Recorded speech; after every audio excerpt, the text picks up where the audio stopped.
Welcome to the Tech Meme Ride Home for Monday, February 17th, 2020. I'm Brian McCullough. Today, the world's most powerful climate supercomputer.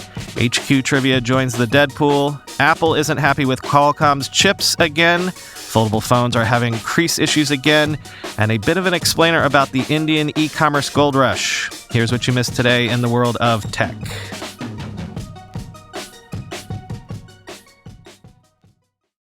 The UK's Met Office, which is Britain's weather service, said it will spend $1.2 billion to acquire the world's most powerful climate supercomputer, capable of forecasting weather events to an area just 1,000 meters across.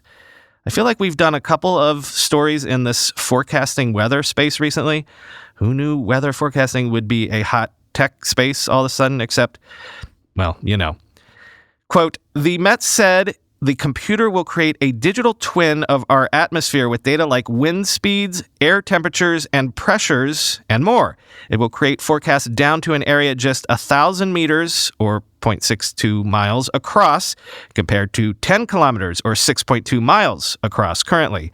Around large airports, accuracy will focus down to just 300 meters, or about 1,000 feet.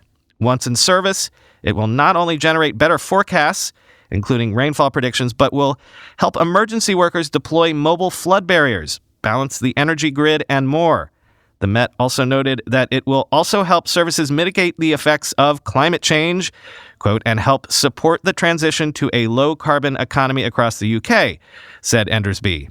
The supercomputer will also be used by universities for drug design, AI, energy storage, and other types of research, end quote.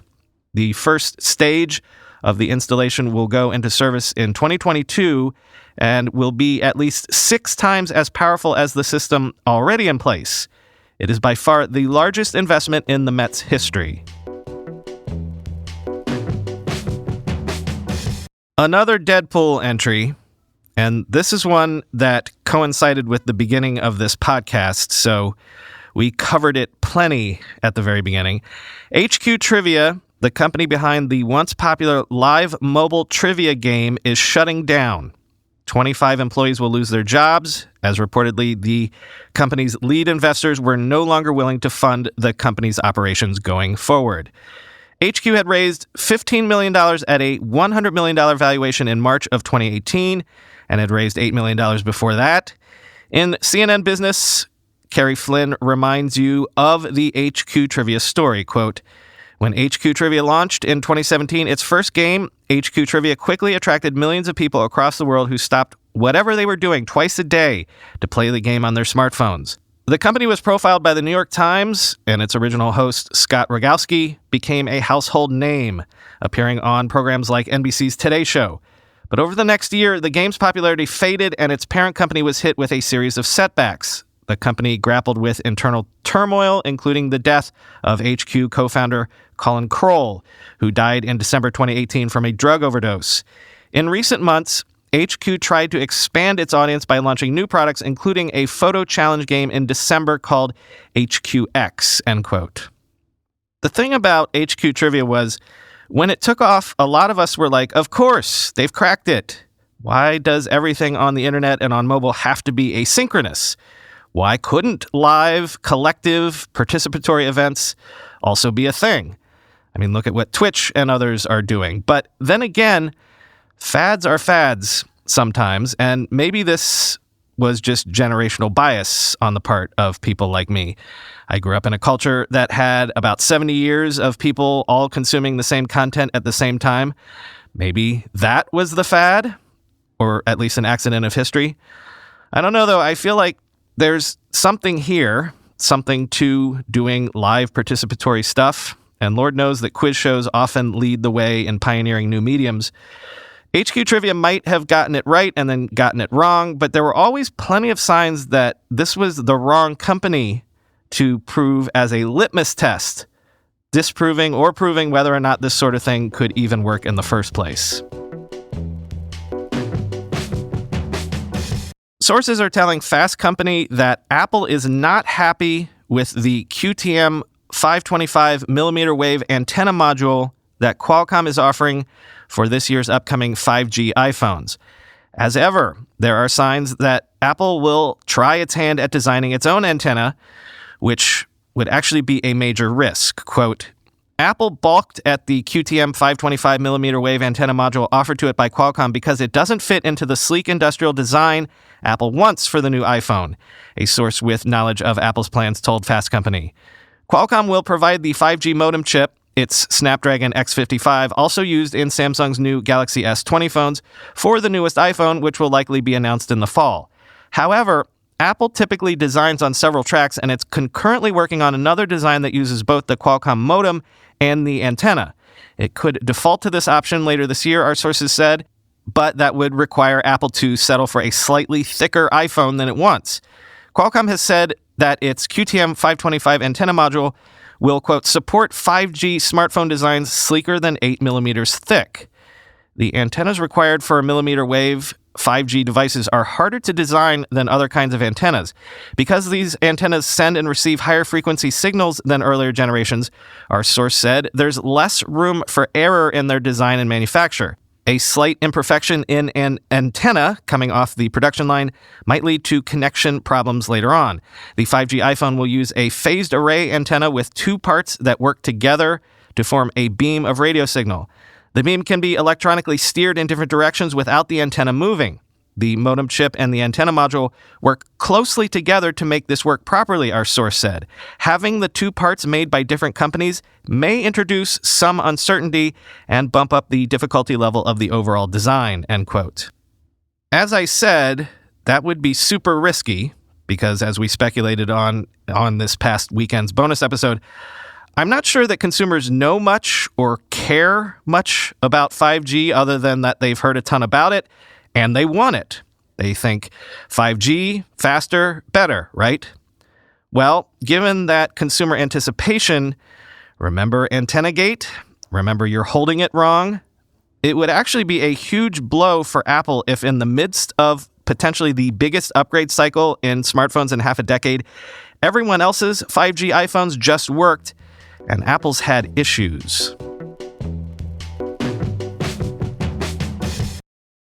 Speaking of risky bets, quick follow-up here, and as always, I'm not piling on, but the consensus seems to be developing that Motorola's Razr is a bit of a disaster.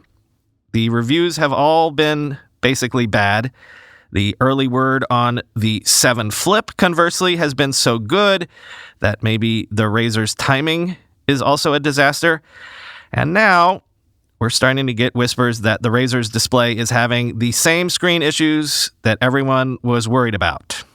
Raymond Wong at Input Magazine says his Razr display is already beginning to peel around the fold. Check the link to the piece in the show notes to see the photos. Pretty not good. Quote, sometime during my 45-minute train ride from Queens to Manhattan that left at 3:08 p.m. Eastern Time, the Razr's display peeled apart at the fold. I have no idea how it happened, but I can promise you it wasn't from impact. The phone was closed in my front jeans pocket the entire ride, and there's no visible damage anywhere on the device. And no, my jeans aren't super tight either. When I took out the phone at around 3:45 p.m. Eastern Time to snap a few selfie comparison photos, I noticed the air gap. The screen was completely warped from hinge to hinge with the top layer raised like a poorly applied screen protector. I'm too scared to even fold up the phone now because the more I close it, the wider the spread gets. There's a long streak across the top of the bubble, and at first glance you might mistake it for a scratch. It's not a scratch. There's no physical damage on the surface of the lamination. It's literally the pixels splitting from the two layers, end quote. Again, we heard for years that people thought that foldable phones could only become a thing when they got proper foldable glass, not plastic or laminate. But companies felt the need to rush to market, and this increasingly looks like a super expensive bet that hasn't paid off. The U.S. Army is testing an all-terrain electric scooter for tactical use. This is another story where it would be useful to click through on the link to check out the pictures. Quoting from Electrek, the Easy Raider is unique in the electric mobility space, combining the riding position of a jet ski with the stability of an all-terrain vehicle. It features patent-pending long travel suspension that allows each wheel to move independently both vertically and horizontally. The device's tall handlebars provide extra stability, while its off-road tires offer traction in varied terrain.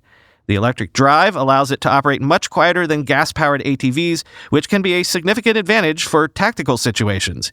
The Easy Raider is available in a large number of variations with power ranging from 2.4 kilowatts to up to 18 kilowatts. The battery capacity ranging from 1.7 to 3 kilowatt hours.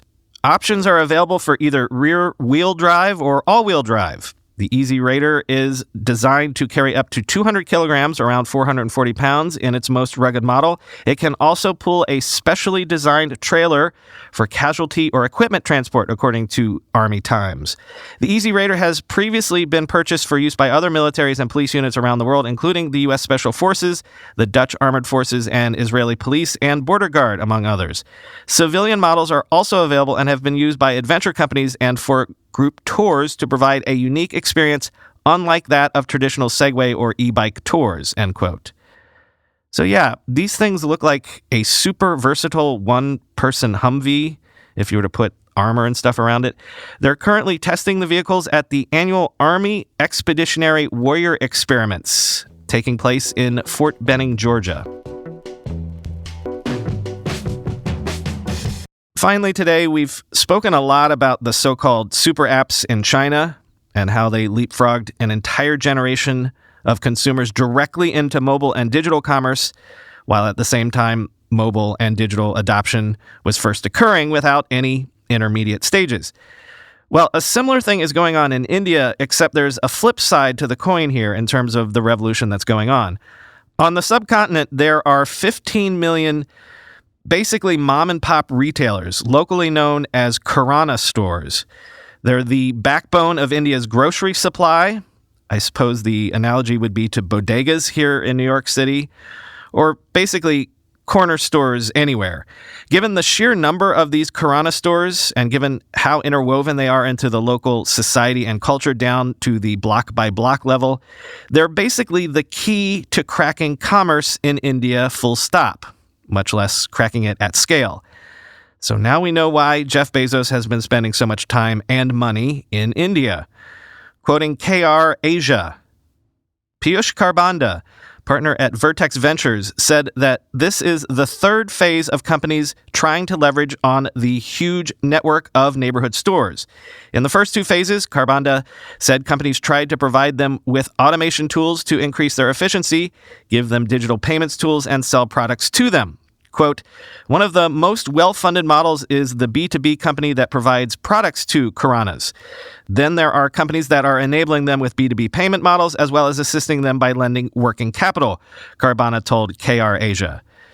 Bengaluru-based Jumbotail is one such company. It works with neighborhood stores to maintain their inventory and provide them products directly from brands. Quote, we have created an entire ecosystem of services to improve their livelihood. The primary business is to provide an e-commerce marketplace to provide them with the supplies that they want to sell in their store. We manage the supply chain and payments for that process. We have our own private brands, and we also work with top FMCG companies and different millers, said Ashish Jina, co-founder of Jumbotail. While companies like Jumbotail work with Kirana stores to provide them services directly related to their core business, a number of companies are trying to leverage the network of Kiranas to help push their own business or create a new demand. Quote, the level of intimacy with customers is unparalleled. This is why so many tech companies are trying to find ways to work with them and leverage their network, Gina said, end quote. Thus, the gold rush, as everyone from Flipkart to Amazon India to PhonePe to Paytm all try to become the underlying layer to Kirana commerce. It's an interesting piece that I'd usually save for the long reads, but it's more about a larger trend that is currently sucking billions of dollars in investment capital right now. So why not get in the know right now? Last link in the show notes. Once again, can anyone explain to me if President's Day is a real holiday or not? I think we asked this last year. It certainly was a bit of a slow day in terms of tech news today, and my wife had the day off, my kids have the day off, the banks are closed. But I don't know.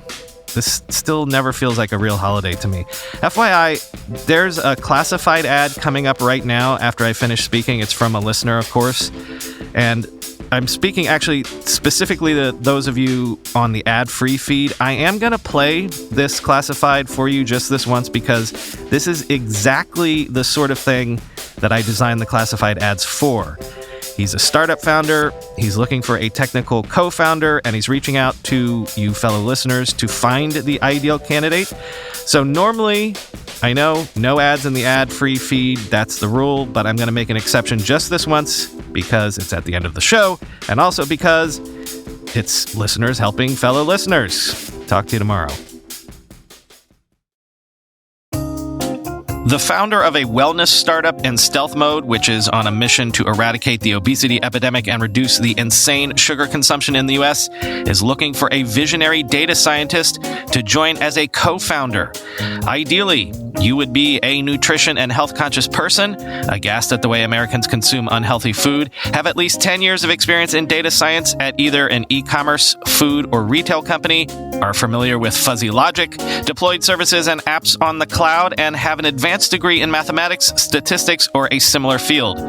You would lead the development of proprietary machine learning, optimization algorithms, natural language processing, and Elasticsearch, and build a scalable and modern database with as many as 500 million, that's billion with a B, data points.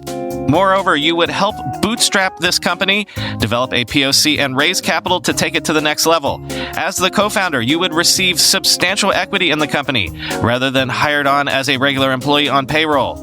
Your hands are probably full with your full-time job right now, just like the person behind this classified ad is.